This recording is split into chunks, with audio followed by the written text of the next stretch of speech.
Nous allons débuter cette deuxième journée de Lumière multiple et nous allons parcourir aujourd'hui un très vaste espace temporel du XVIIIe au XXIe siècle, en commençant par le professeur Nathan Perle Rosenthal, qui est basé à l'Université de Caroline du Sud et qui écrit une histoire politique et culturelle des révolutions de l'ère atlantique sur une période qui s'étend de 1760 à 1825, avec un focus sur l'histoire maritime notamment, mais pas seulement.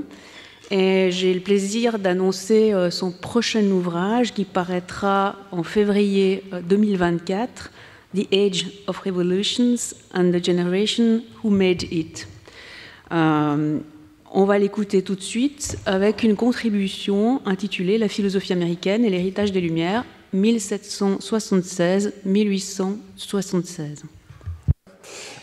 Merci tout d'abord à Antoine pour l'invitation, à Jean-Louis Fassi pour l'organisation pratique, à Catherine pour cette introduction, et merci à mes collègues pour ces interventions que j'en ai déjà entendues, et pour ceux qui vont venir aujourd'hui. C'est vraiment passionnant ce qu'on fait.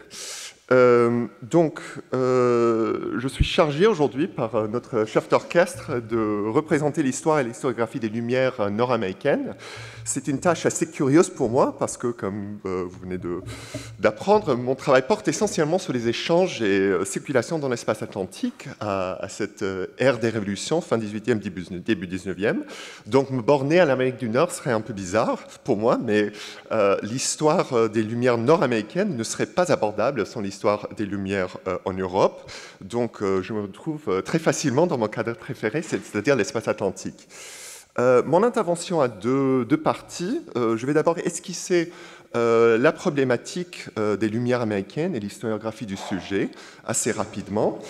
Et ensuite, dans un deuxième temps, beaucoup plus long d'ailleurs, je vais puiser dans une source assez méconnue, les orations pour le 4 juillet, pour en tirer une histoire des Lumières américaines écrite, ou mieux prononcée, au 18e, fin 18e, début 19e. Et cela comportera un petit survol du corpus, et ensuite un examen de 3 éléments clés de l'imaginaire des Lumières chez ces orateurs. 2 petites notes avant de poursuivre.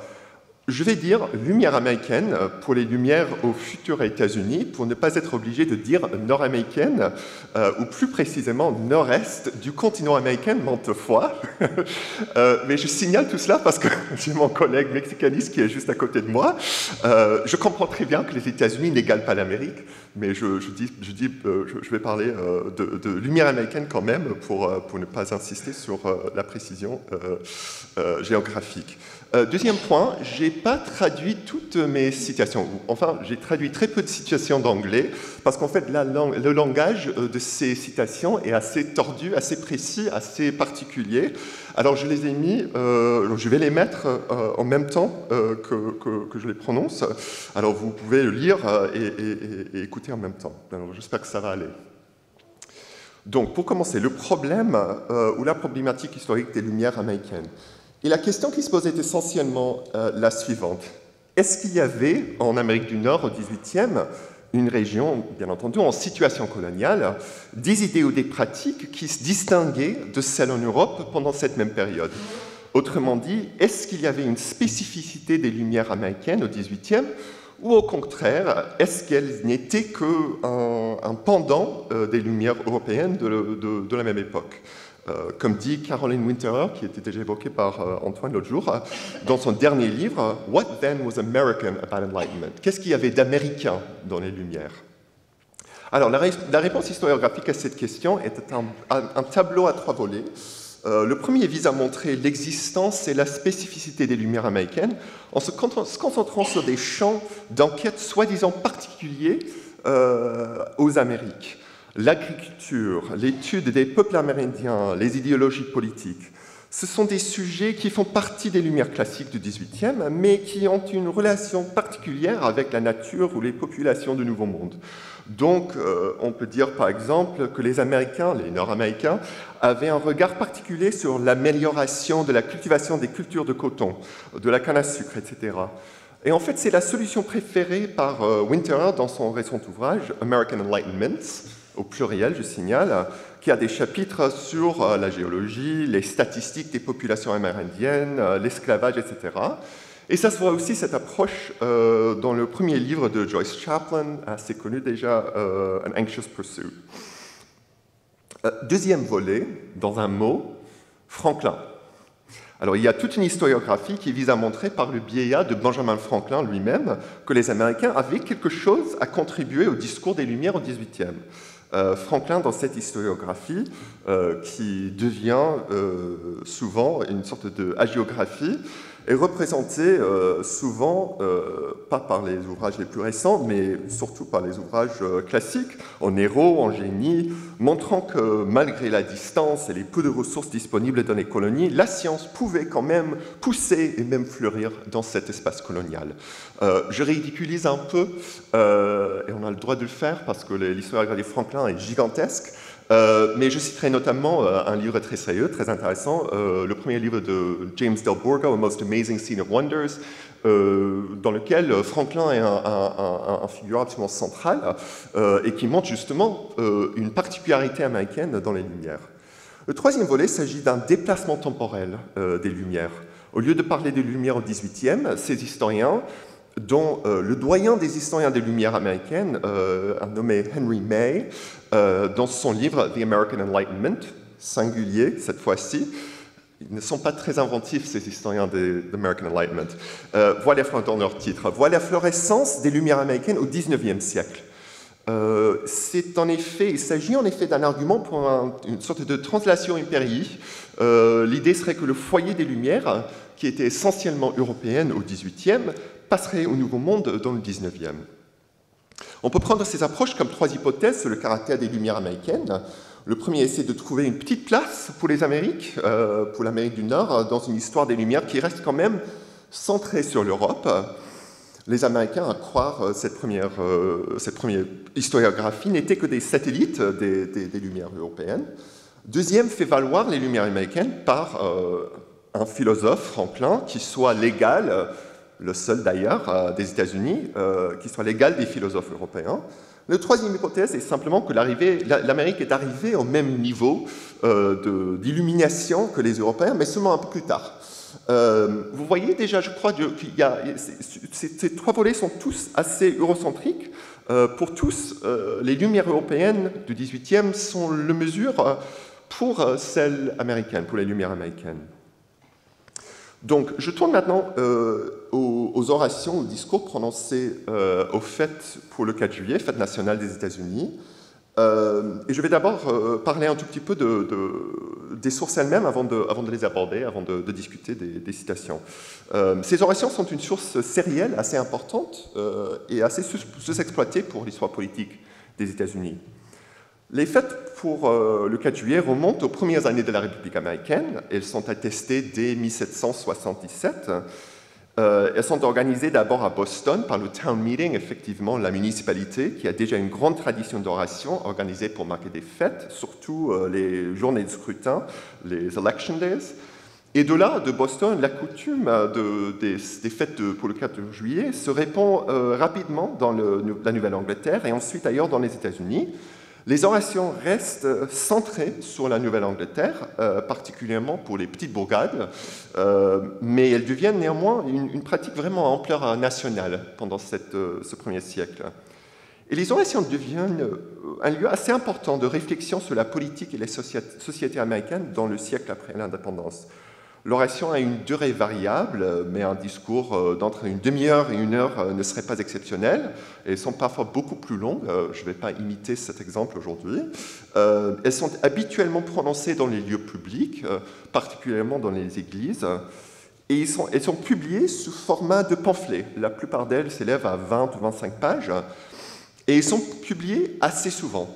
En récence, presque 900 orations publiées dans l'intégralité sous format pamphlet entre 1777 et 1820, moins de 50 ans, et peut-être 2 fois ce chiffre entre 1820 et 1876.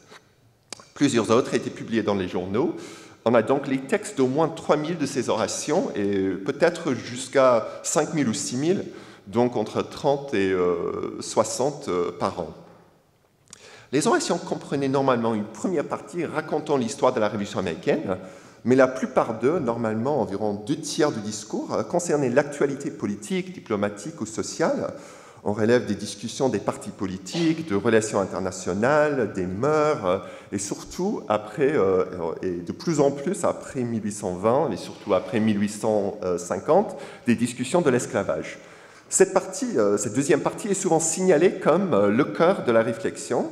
Et donc j'ai Henry Gilpin en 1834 qui affirme que, et je vais vous le montrer, the duty of American citizens who assemble on the 4th of July is not merely to celebrate the day, it is not even mainly to do this, c'est pas le but n'est pas de fêter.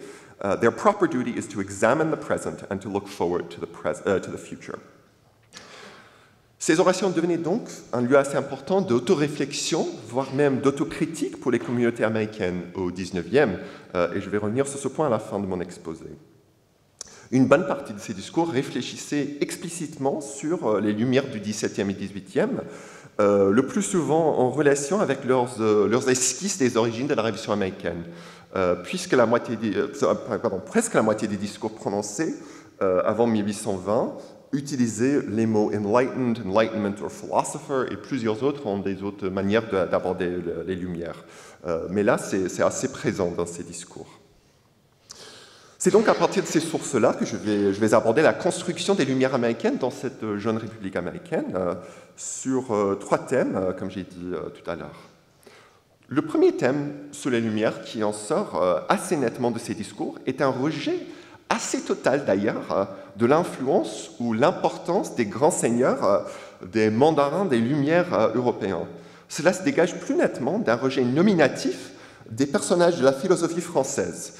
Donc, dans un discours prononcé par John Rogers en 1803, l'orateur dénonce « the newfangled philosophy, that elaborate system, hatched like the eggs of a crocodile in the feverish brains of Frederick, Voltaire, d'Alembert and Godwin ».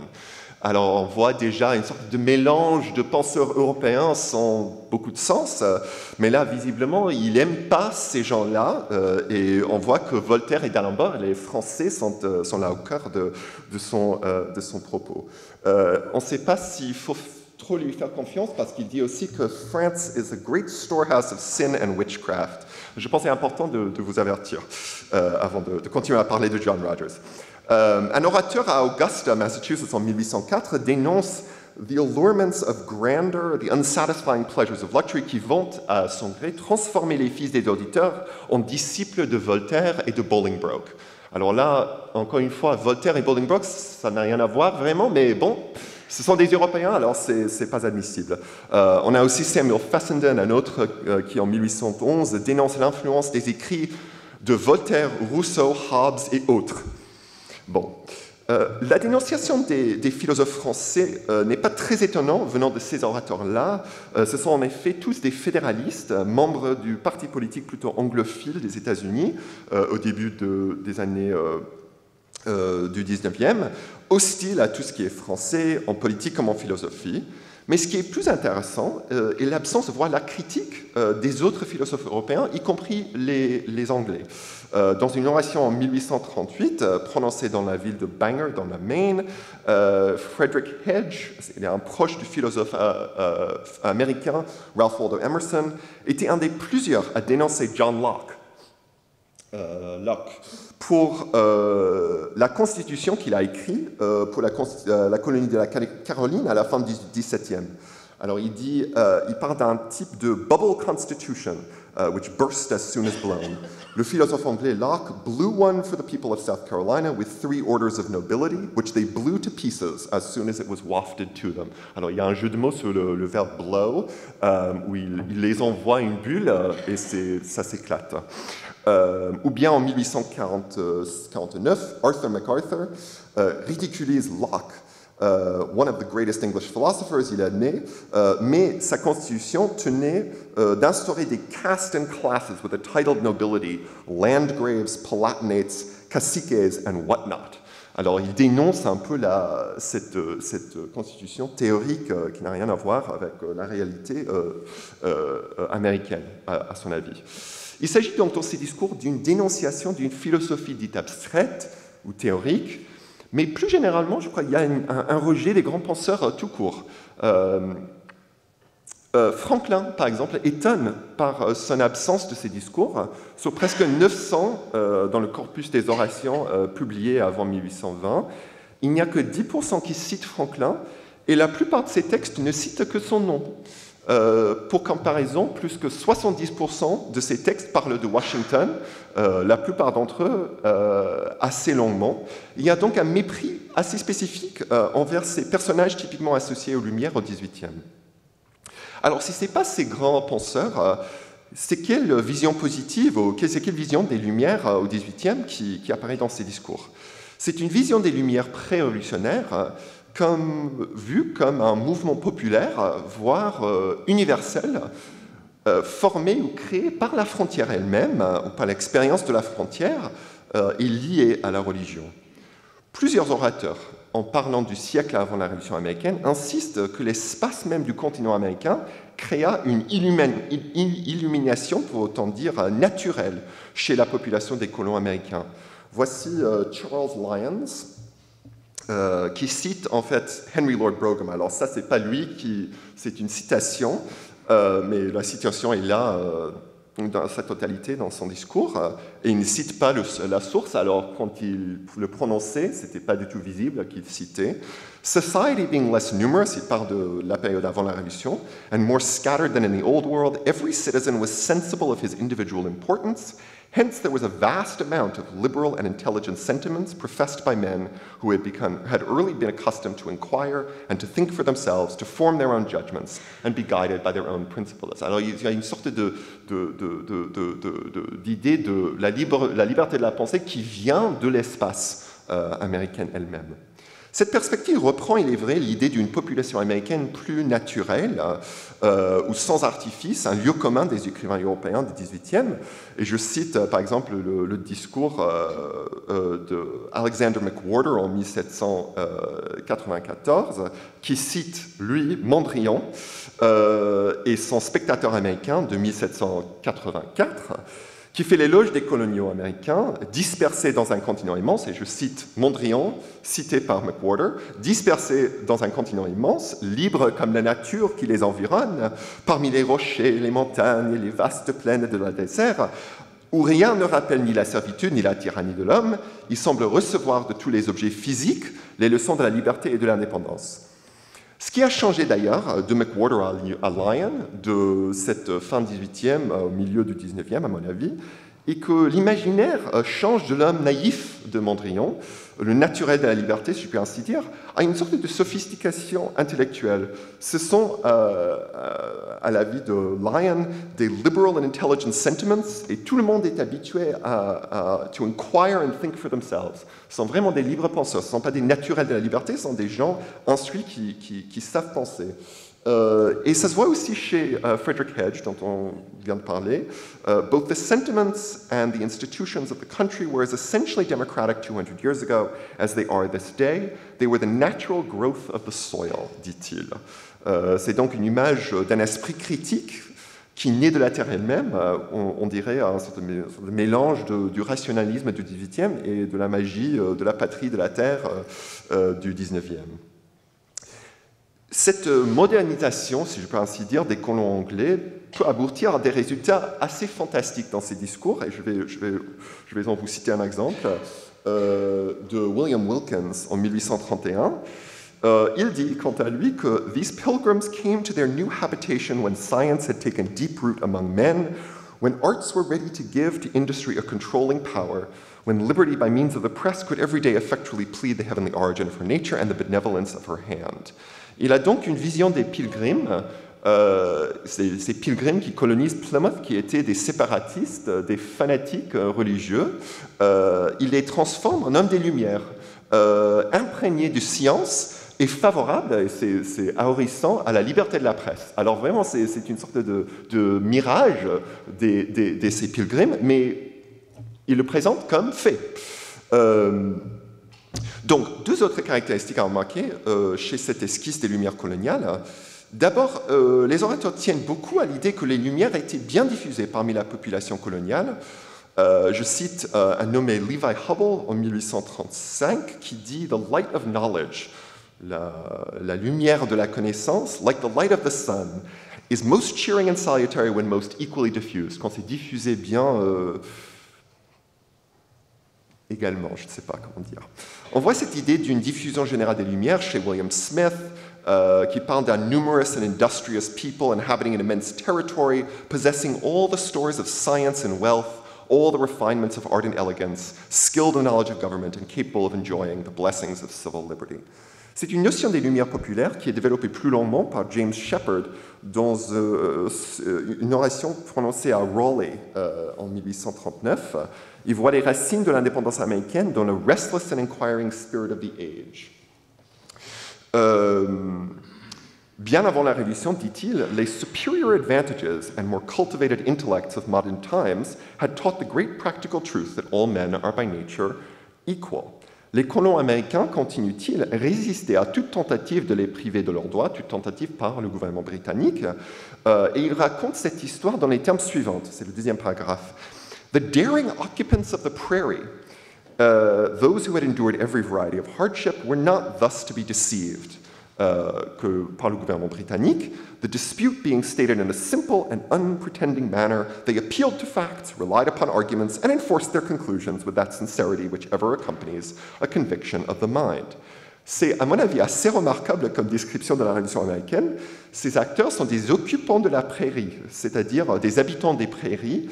Ça n'a strictement rien à voir avec les colons à l'époque de la Révolution, qui étaient toujours côte est du continent. Mais c'est quand même une image assez puissante de l'homme commun des États-Unis au milieu du 19e. C'est à cela que ça tient, cette image de l'homme dans les prairies au milieu du 19e.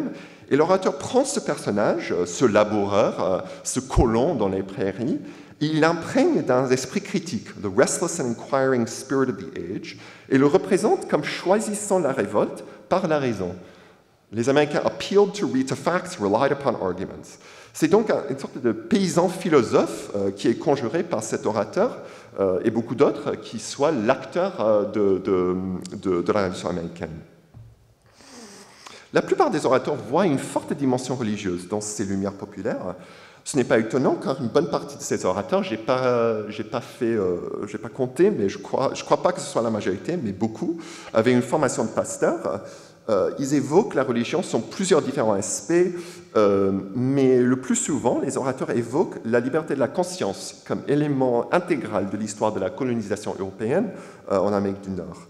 Donc, William Arthur à Covington, dans le Kentucky, explique que les premiers colons anglais étaient des brave and pious worthies, flying from religious and political tyranny under James I and his successor Charles II. Alors, ils fuyaient la tyrannie politique et religieuse en Angleterre 17e. Ensuite, dit-il, les colons transmettaient à leurs descendants the priceless value of freedom and the heavenly felicity of untrammeled conscience, la liberté de la conscience. Cette invocation de la liberté de conscience est répétée par la plupart des discussions de la colonisation dans ces discours, mais de manière un peu moins élégante, je dirais.